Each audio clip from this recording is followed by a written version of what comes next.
ಯಾಕೆ? ಏನು ಕಪ್ಪವೇ? ಹೌದು, ಸಂಗೊಳ್ಳಿ ರಾಯಣ್ಣರ ಒಪ್ಪಂದದ ಪ್ರಕಾರ ನೀವು ಕಪ್ಪ ಕೊಡಲೇಬೇಕು. ಕಪ್ಪು ತಿನ್ನುವುದಕ್ಕೆ ಬಿಟ್ಟ ತಪ್ಪಿಗೆ ಕೂಲಿಯನ್ನು ಬೇರೆ ಕೊಡಬೇಕೇನು? ಮೋಡ ಮಳೆ ಸುರಿಸುತ್ತದೆ, ಭೂಮಿ ಬೆಳೆ ಬೆಳೆಯುತ್ತದೆ, ನಿಮಗೇಕೆ ಕೊಡಬೇಕು ಕಪ್ಪ? ನೀವೇನು ನಮ್ಮವರೊಂದಿಗೆ ಉತ್ತಿದ್ದೀರಾ, ಬಿತ್ತಿದ್ದೀರಾ, ನೀರು ಹಾಯಿಸಿ ನಾಟಿ ನೆಟ್ಟಿದ್ದೀರಾ? ಇಲ್ಲ ಹಸಿದವರಿಗೆ ಅಂಬಲಿ ಕಾಯಿಸಿ ಕೊಟ್ಟಿದ್ದೀರಾ? ನಿಮಗೇಕೆ ಕೊಡಬೇಕು ಕಪ್ಪ? ನೀವೇನು ನಮ್ಮ ನೆಂಟರೇ, ಇಷ್ಟರೇ, ಮಿತ್ರರೇ, ನಿಮಗೇಕೆ ಕೊಡಬೇಕು ಕಪ್ಪ? ರಾಣಿ ಚೆನ್ನಮ್ಮಾಜಿ, ನಡಿಗೆ ಸಾಯಬೇಡ, ಅಲ್ಲೇ ಕುಳಿತುಕೋ. ಇದೇ ಕಷ್ಟದಲ್ಲೂ ಇಷ್ಟೊಂದು ದರ್ಪವೇ? ಅದು ಕನ್ನಡಿಗರ ಹುಟ್ಟುಗುಣ. ಮೈಸೂರು ಮಣ್ಣು ಪಾಲಾಯಿತು. ಅದು ನಿಮ್ಮ ವೀರತ್ವದಿಂದಲ್ಲ.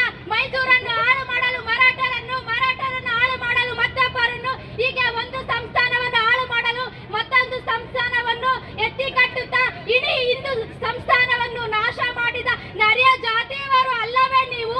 ಕಿತ್ತೂರು ರಾಣಿ ಚೆನ್ನಮ್ಮನ ಎದುರಿಗೆ ಕಪ್ಪ ಕೇಳುವವರ ನಾಲಿಗೆ ಸಿಳಿಯುವುದೇ. Insult insult. ರಾಣಿ ಸಾಹೇಬ, ನೀವು ಕಂಪನಿಯ ಕಂಡೀಷನ್ ಮರೆತಿದ್ದೀರಿ. ನಮ್ಮ ಜಾಗದಲ್ಲಿ ನಿಲ್ಲಲು ಭಿಕ್ಷೆಯ ರೂಪದಲ್ಲಿ ಜಾಗವನ್ನು ಕೊಟ್ಟವರು ನಾವು. ಕತ್ತಲೆ ಮಾಡುವ ಅಧಿಕಾರ ನಮಗಿದೆ.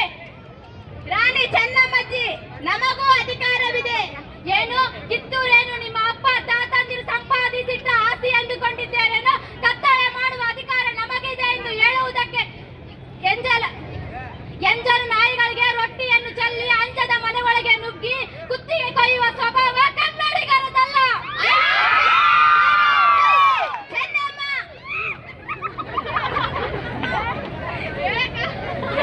ಕತ್ತಲೆ ಮಾಡುವ ಅಧಿಕಾರ ನಮಗಿದೆ.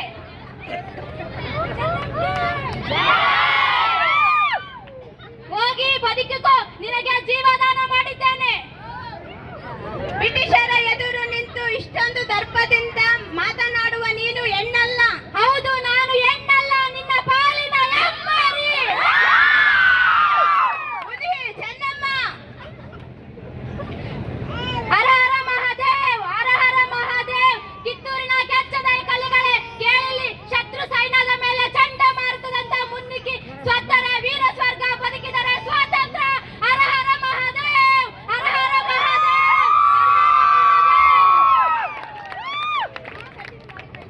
ಹುಲಿ ಚೆನ್ನಮ್ಮ,